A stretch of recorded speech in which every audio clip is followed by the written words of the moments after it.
Бидејќи се бавам со одредени истражувања што мене ме интересираат, еден дел од тие истражувања го допираат, се разбира, и постоењето, и мисијата, и животот на Александар Македонски. И јас кратко овдека би сакала да придонесам на оваа наша средба, да кажам дека, значи, животот и мисијата и делото на Александар Македонски е пред се една космичка даденост. Значи тоа не е случајно, се што тој има осварено и постигнато. Тоа е космичка даденост затоа што се смета дека големиот христијански пророк Јеремија, кој што живеел 6 века од прилика пред Христос во денешен Египет, на територијата на денешен Египет и во таа област. Значи, тој всушност бил толку голем пророк, го пророкувал доаѓањето и појавувањето на Исус Христос. Александар Македонски е познато и запишано дека ги има пренесено на тој голем светец Јеремија, ги има всушност неговите мошти пренесено од местото каде што бил закопан во Александрија. Значи тој совршено, значи таа врска меѓу овој голем библиски пророк, кој што е запишан прв и најстар пророк, меѓу Јеремија и Александар Македонски, не е случајна. Значи тој е дел од тој голем космички круг во кој што доаѓа и појавувањето на Исус Христос, ова 330 и колку години по раѓањето на Александар Македонски. Затоа и не е случајно што Александар Македонски кога оди во Египет го пречекуваат високите духовници, свештенството, највисокото свештенство, и Александар Македонски е единствениот првиот човек од кој доаѓа од надвор, на кој што духовниците всушност него го носат во гробницата на оној што денес се познат како Тот или Озирис, односно на запад тој е наречен Хермес. Имаме и македонско име за тоа, но тоа е една поширока има. Всушност македонското име е најважно, другиве се изведени, а и Тот, значи Тотко, татко. Денеска и денес мислам дека во Струмица и така, Тотко или така го викаат татко. Значи тоа е она што е Господ, таткото. Значи он е однесен во гробницата и него му се презентирани она што денес е позната како смарагдна таблица, односно знањата на Хермес, тајните знања на Хермес, 30.000 свитоци во 3.000 или 3.000 тома. Тоа се извори кои што се сигурни, значи, и во тие знаења, всушност, затоа тој ги носи назад во Македонија тие книги, тие знаења, кои што предходно, во еден доста давнешен период пред него, може би 10.000 години, од икс причини се однесени таму. Затоа сакам да укажам и на космичката мисија која што тој ја има и за која што тој е навистина високо воздигнат и знае која е неговата мисија. Тој е високо просветлен.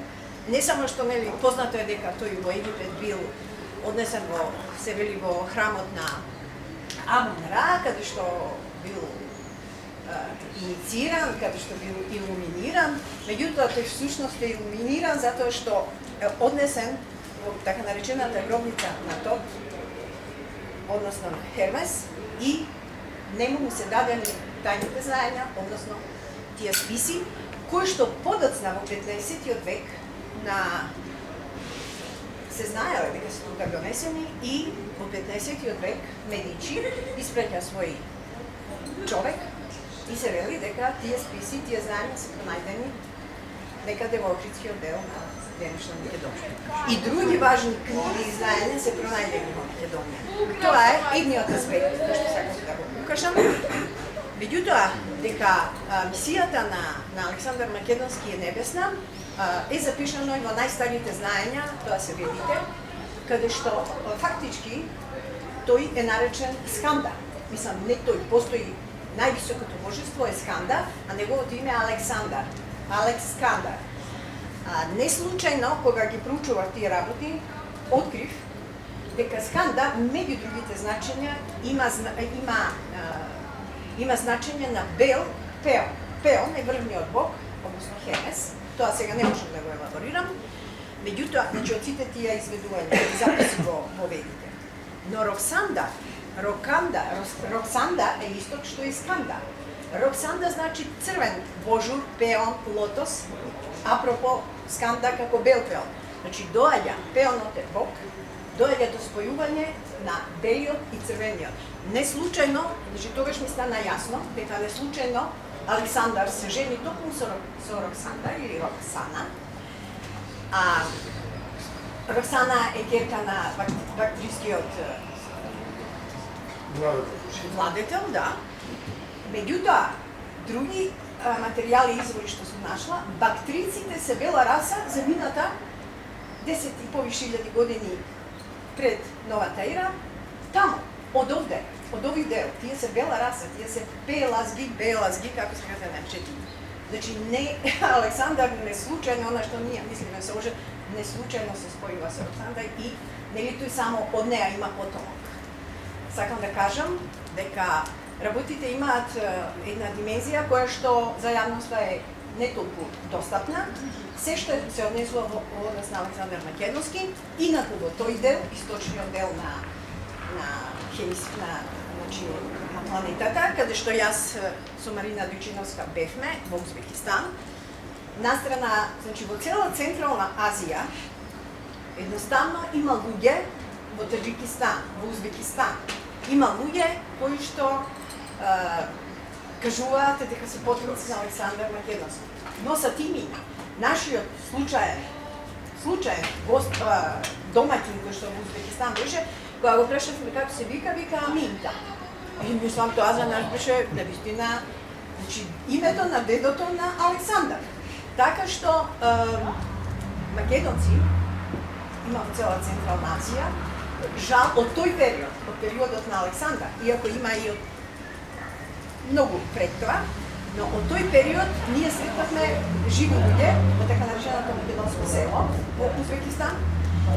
И што беше баш денеска случајно правевме муабет вака во пријателски кругови и ми ја кажа случката што се случи во Узбекистан во градот Мурата, што значи зрак на светлина. Таму има еден, тоа е свето место кај што има извори, има и храм, има џамија и луѓето тука доаѓаат на еден вид аџила. Бидејќи ние по некои причини дадовме некоја изјава што одела на телевизија неколку пати дневно, кога посетивме џамијата и се што има тука како музеи, кога излегов од џамијата, една жена која што наликува на госпогата Биљана или така со црна коса, бела, со зелени очи, ме загледа, опа јас викам, аз ве познавам, ајде сега, викам, уште во Узбекистан, кој ме познава мене и после Марина. Ви ги слуша, вика, изјавите, ги даваат неколку пати на ден, но знаете, вика, мојот татко е македонец. Јас си помислив дека во Ташкент има доста македонци, реков, викам, во Ташкент, сигурно викам од тие што се нели од Егејска Македонија, од Беломорската Македонија. Не вика, татко ми е вика од Александар Македонски. Он вика, не кажува дека е ништо друго, ако ќе кажа што е националност македонец, кажува. Каде живее, викам, мислам да го снимаме, ама татко и 400 км на југот, на јужната точка меѓу Таџикистан, има еден град Тармис, така се викаше, мислам, 400 км кој што ние бевме, татко и таму живее, вика, таму има исто тврдина на Александар и порта, Александрова порта, која што вика, нели е, која што тој поминал и затоа се вика. Сакам да кажам, сум гледала, ова е моје лично доживување, но има и други документарни емисии кои што во Таџикистан има, во Јужен Таџикистан и во други, хунзите, калашите. Значи, Централна Азија, дури знам посебни приказни што е во Индија во однос на Македонија.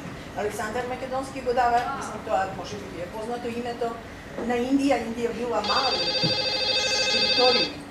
Тој го дава, тој на некој начин ја обединува и го дава името, може би е и в Индија, не е Индија, но после тие, нели, со изговор се како се викаат некои букви, така што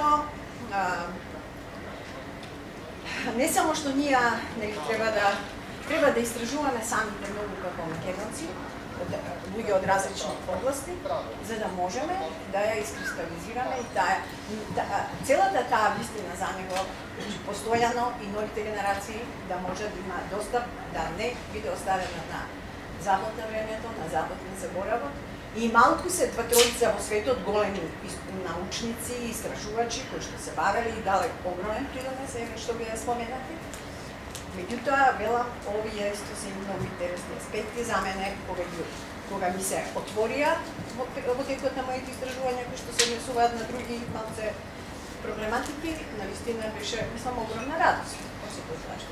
Тоа е прилога.